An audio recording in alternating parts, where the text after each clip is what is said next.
Good morning. Today we are going to discuss section 18, that is misrepresentation. In the previous lecture we have seen fraud. Okay, we'll first see the section. Misrepresentation means and includes the positive assertion in a manner not warranted by the information of the person making it of that which is not true, though he believes it to be true.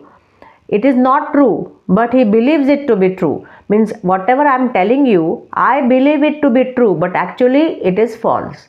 This is the main difference between fraud and misrepresentation. In fraud, the person knows that whatever he is telling is false, but he speaks.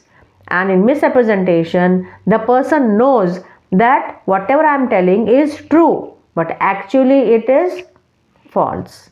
Got it? So the second is what? Any breach of duty which without an intent to deceive gains an advantage to the person committing it or anyone claiming under him by misleading another to the prejudice or to the prejudice of any claiming under him, any of the person claiming under him. Means here also he is misleading the other person, but without an intention to deceive. Okay. The third is what? Consequences, or you can say causing, however innocently, a party to an agreement to make a mistake as to the substance of the thing which is subject of the agreement. Means without intention to deceive, without the knowledge of falsity, the person is telling something, representing something to the other, and the other person is relying upon it and doing some mistake. That will amount to misrepresentation. This is section 18. In short, we will see that in a contract, before the person enters into a contract, there are representation being made by both the parties, isn't it? Now, this representation may be with the intent to deceive. This misrepresentation or fraud is first what? A representation. A representation made with intention to deceive will amount to fraud, while a representation made without the knowledge of falsity, or you can say with the knowledge that it is true without intention to deceive, then that will amount to misrepresentation. Okay, misrepresentation is a false statement which the person making it honestly believes it to be true or which he does not know to be false. It also includes non-disclosure of a material fact or facts without any intent to deceive the other party. So the main difference between misrepresentation and fraud is what? In fraud there is intention to deceive, while in misrepresentation there is no intention to deceive. In fraud, the person making representation knows that he is speaking false and his intention is to deceive. And in misrepresentation, when a person is making some representation, it is false representation, but he knows that whatever he is telling is truth. Okay, this is the main difference between misrepresentation and fraud. The requirements or the essentials in fraud are also there in misrepresentation, but the main difference is there that here honesty is there. Whatever the person is telling, he honestly believes it to be true, and here in fraud he believes it to be false and intention to deceive is there. Other essentials are same. We'll see that. First is what? Making a false representation. Second is making a false representation on the matter, on a material fact, main thing of the contract.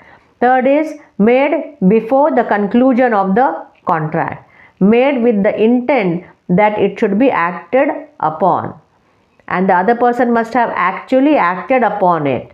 But the main, here the essentials which we have seen are same like fraud, but the main thing is here what? It must be wrong, but the person who made it honestly believes it to be true. He honestly believes it to be true. He is not having any intention to deceive the other. In that case, this false representation will be called as misrepresentation. And if misrepresentation is there in a contract, the contract is having not a free consent. So, what are the consequences then? The consequences are, the effect is what? The contract is voidable. The party is having an option to cancel it or continue it. Okay, we'll see the consequences. First, what he, same like fraud. What he can do? He can avoid the contract. That is, he can rescind the contract. Second is what? He can accept the contract, but he will insist that he shall be placed in the position in which he would have been if the representation made had been true. So when he feels that okay, misrepresentation has taken place, although misrepresentation has taken place, I will continue the contract. I will continue the contract, but give me the amount, extra amount which I have given to you. Okay, means the contract can continue. Here I have not told that he can ask for compensation. Means in misrepresentation, the person can cancel the contract, but he can't get compensation. But in fraud, the person can cancel the contract and can insist to give him compensation. That is the main remedy there. So actually, what is the difference between fraud and misrepresentation? First difference is about intention. In fraud, there is intention to deceive. In misrepresentation, it is not there. Okay. Second is what?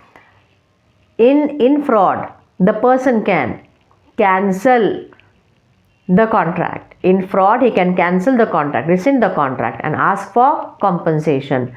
But in misrepresentation, he can just cancel the contract. He can't ask for compensation. Okay. So in fraud, he can get compensation. In misrepresentation, he cannot get compensation. And the third most important difference between fraud and misrepresentation is what? In fraud, there is intention to defraud, isn't it? There is a belief. First I told you the difference between intention is there, but there is a belief of falsity. The person doing fraud, he knows that whatever I am telling, that is false. And in misrepresentation, the person is innocent. He honestly believes that whatever he is telling, that is truth. Okay, this is misrepresentation and fraud. The common concepts are, in both there is a false representation that is being made before the conclusion of the contract. The false representation is relating to material fact and that is being done to induce the other person to enter into contract. That is a, you can say, similarity between misrepresentation and fraud. But there is a difference. The basic difference is what? Belief of falsity and belief of truthfulness. The second main difference is what? Intention to defraud, intention to deceive is there. And moreover, person makes a representation. When we enter into contract, people, a person, the parties, they will come face to face. They will discuss certain points. When they discuss certain points, they will represent themselves. Means a seller who wants to sell his property, what he'll do? He will make representation so that you will purchase, the buyer will purchase the property. He will make representation. He will tell many things relating to the property. Okay, he can tell because his objective is what? He wants to sell the property. He can make representation. Law says make representation, but the representation should be true. Okay, he makes a false representation. Then again, law makes a difference here. Okay, you are making a false representation. Whether it was with intention to deceive, then it is a severe kind of. So, it is a fraud. And so, you are liable for compensation. Okay, you have made a false representation, but you are honest here. There is no intention to deceive. Then it's okay. It's little bit less severe. We can't say that it's not severe. It is less severe than fraud. Therefore, the other person can cancel the contract, but he can't ask for compensation because the person who made the false representation was not having the intention to deceive, and moreover, he was having a belief that whatever representation I am making of my property, that is true. Therefore, he is making the representation. Okay.